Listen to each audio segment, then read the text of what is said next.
A lot of prana, of course, is there in our brain, where is also the seat of mind.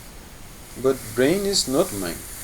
This is a difference of opinion, of course, between Western scientists and Indian yogis.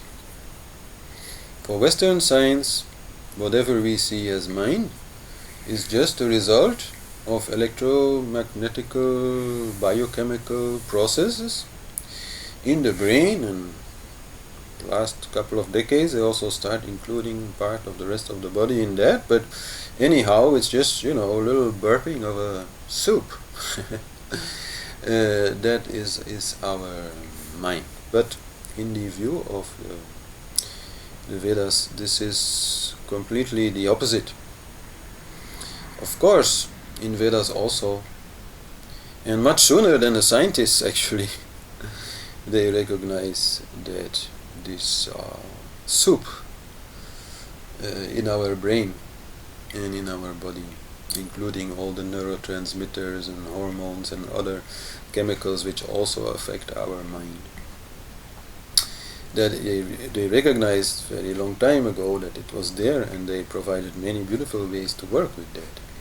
But to them, mind is still something completely beyond it, existing entirely independent of it, and just using this brain as a tool, like the rest of the body is used as a tool. It is a different layer, it is a different kosha, it is a more subtle body than the physical body. And what happens on the level of the mental body affects what happens on the level of the pranic body, the physical body, and vice versa.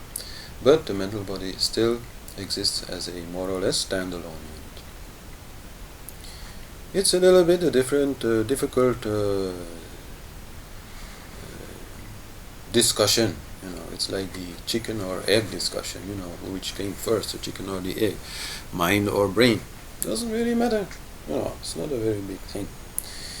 As long as you don't use it, for philosophy, As long as you don't say, well, whatever philosophy you come up with is just a matter of soup.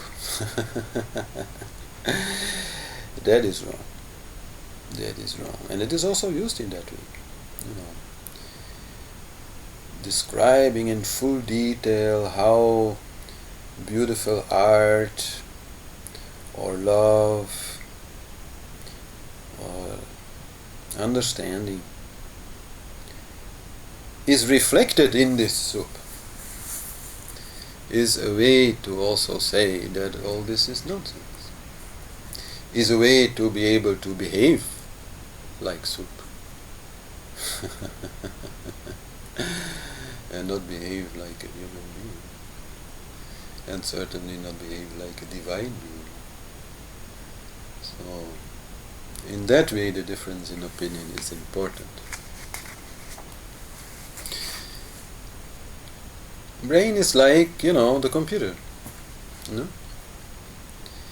Mind is like the software. And it will be very interesting, when they come up with a computer that is calculated as having as many brain cells, you could say, having as much calculating capacity as the brain.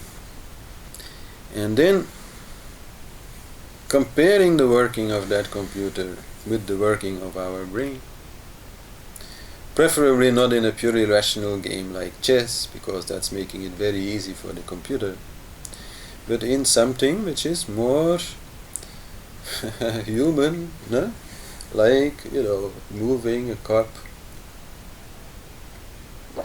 drinking, the cup falling, and being able to catch it in time, things like that. And I believe that when they can do that, they will find that this supercomputer, which is having more megabytes and hertz than any human brain, still won't be able to do what the human brain is able to do, because what the human brain is able to do is not because just of the brain, but also because of the mind, which they will have a hard time to put into any computer. So let's see, I mean, that's something maybe for my children or grandchildren to experience. But so don't accept that you are just, a brain soup. It's not what is our direct experience. Our direct experience is that we are not soup. We are consciousness. We can feel that we are dead. And the more we can shut down the souping process, the more we can stop thinking, the more we understand that yes, that is what we are. Which is of course a different approach in science. Anyway, so those are the main things to be said about the Annamaya Kosha.